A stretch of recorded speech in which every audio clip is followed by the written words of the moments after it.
Les marchands de sable. Réflexion sur l'autoritarisme masqué dans la critique de l'islam. Il y a des combats qui ne se résument pas à ce qu'on attaque, mais à ce pourquoi on se bat.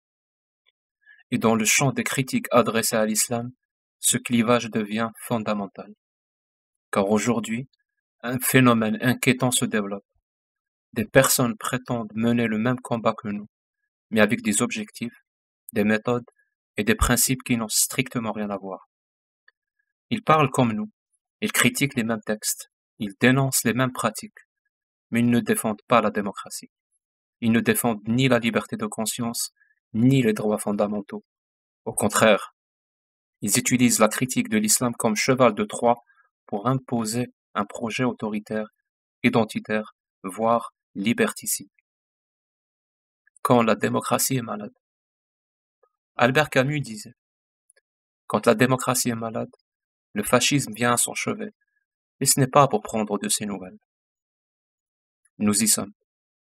Une partie du discours critique à l'égard de l'islam est aujourd'hui récupérée par des marchands de sable. Des idéologues qui rêvent de restaurer un ordre social rigide, hiérarchique, autoritaire, au nom de la tradition, de la civilisation ou de la sécurité. Leurs propositions sont révélatrices. Interdire le voile dans l'espace public, non pas par souci des femmes, mais pour punir leurs différences. Restreindre les libertés religieuses, non pour protéger l'État laïque, mais pour ériger une nouvelle norme dominante. Désigner l'islam non plus comme une religion, mais comme une entité étrangère à exclure. Cela ne s'appelle pas défendre la liberté, ça s'appelle changer de maître. L'illusion de la démocratie autoritaire.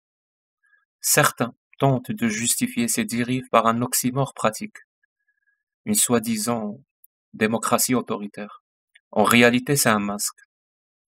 Une démocratie qui commence à imposer une vision unique du bien par la force est déjà en train de glisser vers la maladie autoritaire.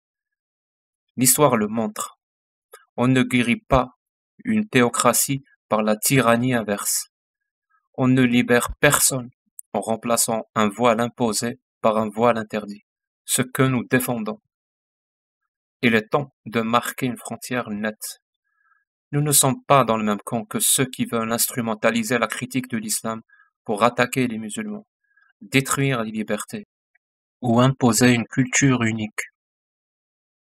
Nous défendons l'article 18 de la Déclaration universelle des droits de l'homme.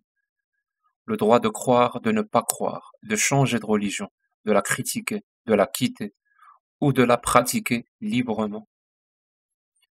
La liberté des femmes à disposer de leur corps et de leur apparence, sans que ni un imam ni un préfet ne décide pour elles. L'égalité de traitement, pas de privilèges pour les religions, mais pas de persécution non plus. Le droit de critiquer les idées sans humilier les personnes. Notre combat est démocratique, humaniste et universaliste. Il ne vise pas à remplacer une oppression par une autre, mais à créer les conditions de l'émancipation pour tous. Ne confondons pas les luttes. Il y a aujourd'hui deux critiques de l'islam. L'une est motivée par la liberté, la justice et la dignité. L'autre est motivée par le ressentiment, le fantasme de pureté et la volonté de contrôle. La première s'oppose au dogme, pas aux croyants. La seconde utilise le dogme comme prétexte pour rejeter les croyants. La première combat les totalitarismes religieux au nom des droits de l'homme. La seconde prétend défendre les droits de l'homme en les piétinant. Résister aux marchands de sable. Ces faux alliés sont dangereux. Non seulement ils trahissent les principes qu'ils prétendent défendre, mais en plus, ils donnent raison aux pires défenseurs de l'islam politique, qui peuvent se présenter comme victimes d'un racisme généralisé.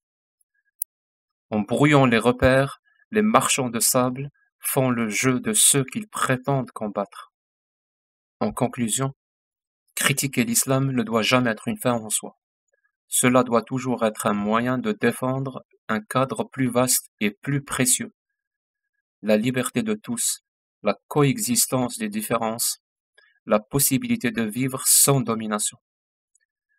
Et c'est cela que nous devons sans cesse rappeler.